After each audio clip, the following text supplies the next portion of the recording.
You're a big boy, bro. Yeah. How'd you make super lightweight? Yeah, man, you big. You started as super lightweight, yeah? Lightweight. Lightweight.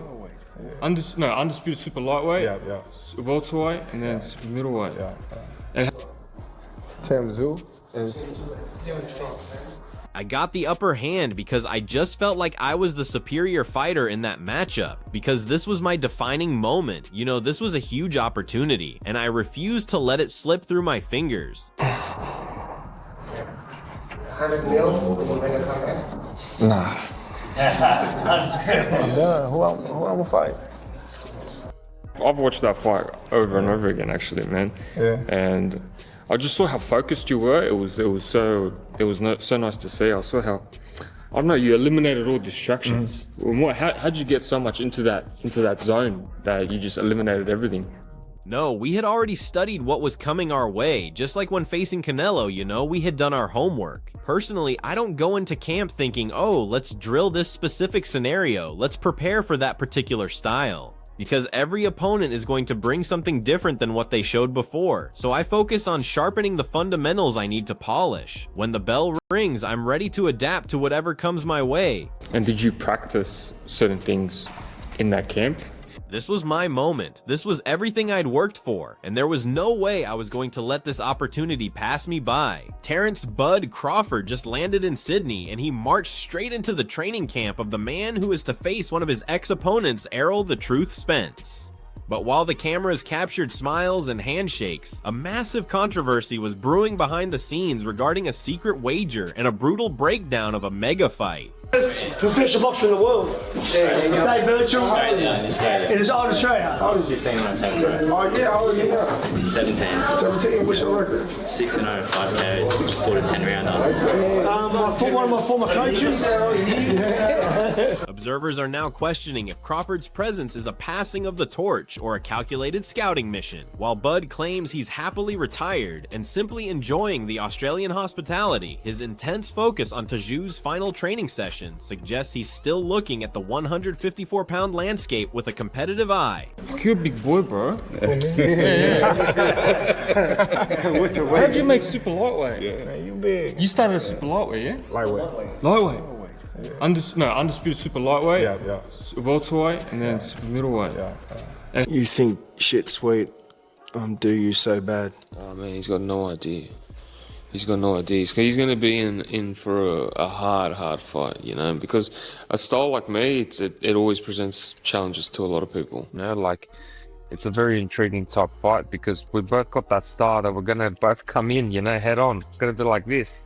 It's not going to be like a tap. No, it's going to be, let's go, you know. So I think that's the most interesting part about it. However, the respect shown in the gym didn't stop Crawford from dropping a bombshell that left the community stunned. Obviously, when you win victory this weekend, which you will, going up against his one of his former opponents, man. Any tips off Terence? You know, What do you take think? Spence? Well, I've watched that fight over and over again, actually, man. Yeah. And I just saw how focused you were. It was so nice to see. I saw how, I don't know, you eliminated all distractions. How'd you get so much into that zone that you just eliminated everything?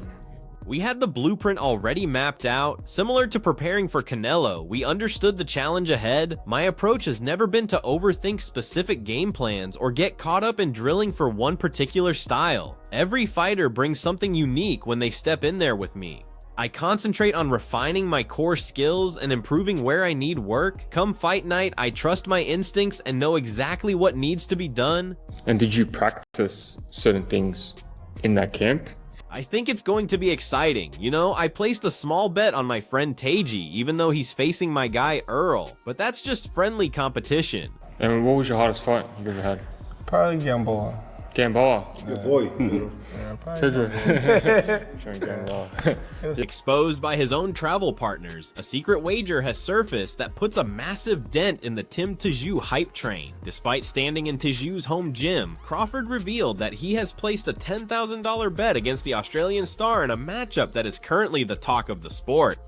Look, I'm not claiming to be completely certain about the outcome. I understand what caliber of fighter Haney is, just like I recognize Tim's abilities. I believe both fighters have absorbed significant punishment throughout their careers, but skill-wise, I give Haney the slight advantage. I think it'd be a good fight for both of them at this stage in their career. And why are you confident that you win that bet with Tszyu? Why is Errol in the fight?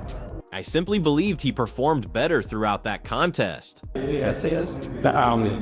What about you? Are you done your boxing career? Because you get so many people reach out. I saw Ryan Garcia was taunting you online. Everyone's trying to get a piece. Yeah. What about if Tim wins against Errol Spence? Stadium fight here in Sydney. Not tempting at all? Nah, I just wish him well. You know, I wish him well, much respect with him in his career. And I'll be looking forward to seeing what he do in his future.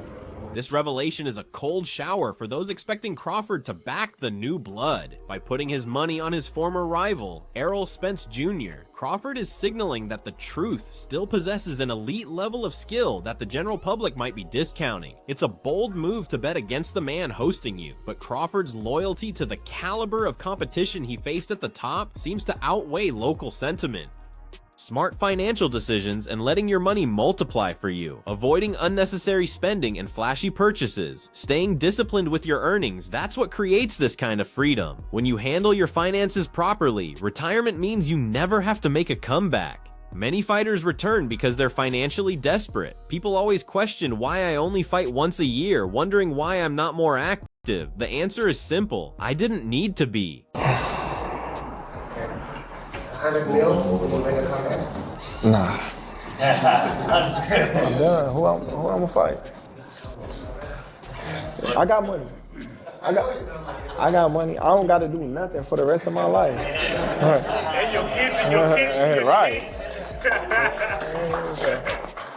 It's cool. I attempted to secure a fight with Tszyu before his bout with Fundora, but they essentially declined, preferring the Fundora path since Tim was with PBC. They convinced him not to face me, worried about what I might do to their prospect. After Fundora claimed victory and captured 2 titles, I pursued that fight next. His team rejected me, saying his handlers wanted the Spence fight instead, claiming Spence was a bigger name. Spence might be a bigger draw than me, even though I had just defeated him, but whatever. Since they all avoided me, I decided to face the division's #1 contender, which was Charlo. Vowed to reclaim his status, Errol Spence Jr. has been the name on everyone's lips, but Tim Tszyu isn't exactly shaking in his boots. In fact, after hearing about Crawford's bet, Tszyu fired back with a critique of Spence's current physical condition that has since gone viral. Is that why you put 10 grand on... Except that, yeah, I heard about that. But he's just backing Errol, man. He shared the ring with him, so it sort of makes sense. But the last time Errol Spence did that with Tony Harrison, it didn't work out too well for him. I saw you say you've been watching Crawford's fight with Spence as well. Yeah. Any particular reason? Are you sort of prepping for things to come, or what's your thoughts? Yeah, to a certain extent, but just the front hand. Just the front hand and how he just strategically beat him down was just interesting. How he stopped his relentlessness and was able to use his angles. It was just interesting to watch. George didn't give us any confirmation up there about whether that was next. Yeah. Can you shed any light? Well, I'm keen. I'm sure both parties are keen. So, look, we got this guy in front of us. Spence says he doesn't take tune-up fights. You know, you're taking what many would perceive to be a tune-up fight. What are your thoughts on that sort of thing? Why are you so active? He should probably take a tune-up before me, just so that he's a little bit more, I don't know, conditioned, you know? I think he's in for a bit of a shock, if it happens. The fat narrative adds a layer of high-stakes drama to the negotiations. If Spence is truly struggling with his weight and discipline during his time away from the ring, Crawford's $10,000 wager might be in serious jeopardy. Tszyu is banking on the fact that while Spence is eating barbecue, he is in the gym every day becoming a systematic destroyer. If it happens. See the footage of him on the pads? Nah. He looks fat, yeah?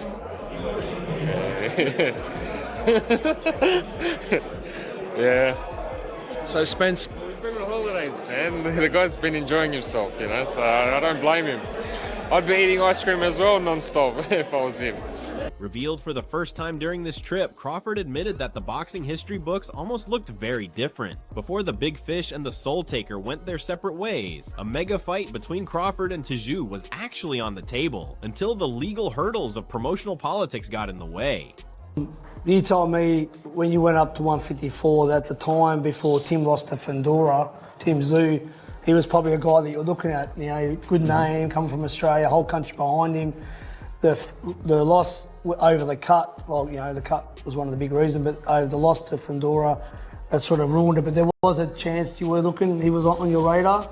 Probably a young Gamboa. That version of Gamboa was special, showing incredible talent. Many people underestimated Gamboa's abilities, but I recognized he was just an awkward, tricky southpaw. He wasn't just skilled in a few areas, Gamboa could make any fight complicated. I had to solve that puzzle methodically.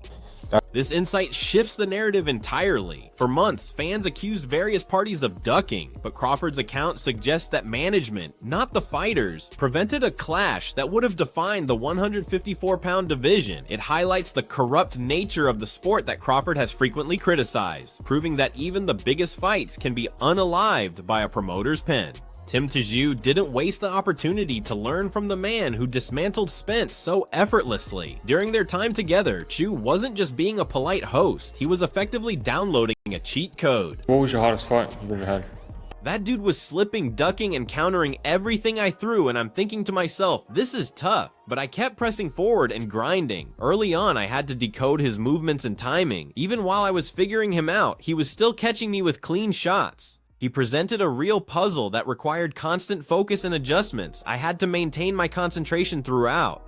But that was your big fight as well, right? Yeah. So I remember watching your first tournament, I think that was the first fight. That's the exact same approach, you understand. That particular fight tested me more than any other bout in my career. What round was that? Did you stop him? 9. 9? Yeah. I'm thinking to myself, damn, what just happened? But that was me getting too comfortable and walking straight into a counter shot. I didn't see it coming and paid the price for my overconfidence. That knockdown occurred in the 9th round. Yeah. In what way?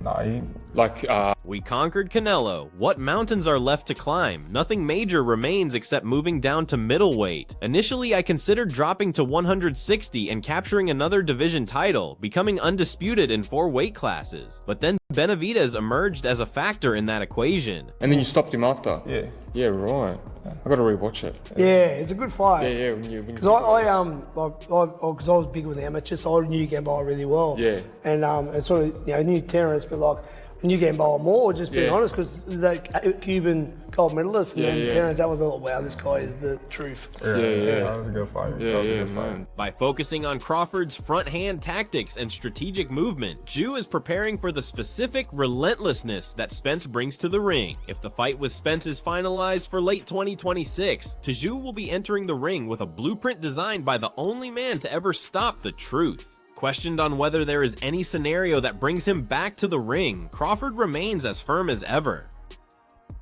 Despite the tempting stadium fights being offered in Australia, the pound-for-pound king insists that his legacy was cemented the moment he stepped up to face Canelo Alvarez. Whoever emerged victorious from that potential matchup would have held 3 of the 4 major titles. I was genuinely interested in that scenario because it represented another meaningful challenge. The idea was appealing: drop down to 160 and compete for something significant again, rather than taking easier fights against lesser-known opponents, even though Charlo presented a legitimate threat. That's what motivates me, real challenges. I knew a fight with an undisputed champion would have captured everyone's attention, especially if he had somehow defeated Alvarez. 2 undisputed champions colliding would have been special. Since that didn't materialize, I realized there wasn't much left for me to prove. Was that a possible fight if he did it, or was that one because he would have beat Lara? With Bud officially out of the picture, Canelo is still the face of the sport, but in the 154 and 160 pound divisions, the crown is up for grabs. Crawford's exit marks the end of an era, but his $10,000 bet ensures he still has some skin in the game. And I guess give us the message to fight fans, even Errol Spence, on what he should expect when he gets in the ring with Tim Tszyu. Yeah, like if you look at different generations, look what look what happened with Thurman. And for me, Errol Spence is sort of in that generation, and that's what I want to do and expect to do against him coming to this next generation of fighters. So yeah, let's bring the new with the old now. And do you see yourself with the strap at 154, let's say, in a year's time? Yeah, for sure. Of course, I'm still heading towards that spot. Like, I need a little rejuvenation, I understand. But beating someone like Errol Spence, I feel like it's bigger than any strap, let's just say that. I like that. I like that. How is it from a mental standpoint to suffer when you've had so much success, a defeat? Maybe like Fundora compared to Murtazaliev. How difficult was that, trying to mentally process that and snap back from it? Yeah, it's tough. It's tough. It's not a good feeling. It's a bad feeling, and you don't want to do it again. That's why you keep preparing the next one even more harder and stuff like that. But mentally, you don't get down. Don't get too low on your losses. Don't get too high on your wins. You know, so just keep life nice and simple and stable. Does Bud know something we don't, or is he just being loyal to the man he shared the ring with? And more importantly, does Tim Tszyu have the power to make Crawford lose that $10,000 bet? Drop your winner for Tszyu versus Spence in the comments below. So that's all for today. If you enjoyed it, remember to leave a like, subscribe, and ring that bell icon so you never miss our upcoming videos. And don't forget to share your thoughts in the comments section. Stay tuned and we will catch you in the next video.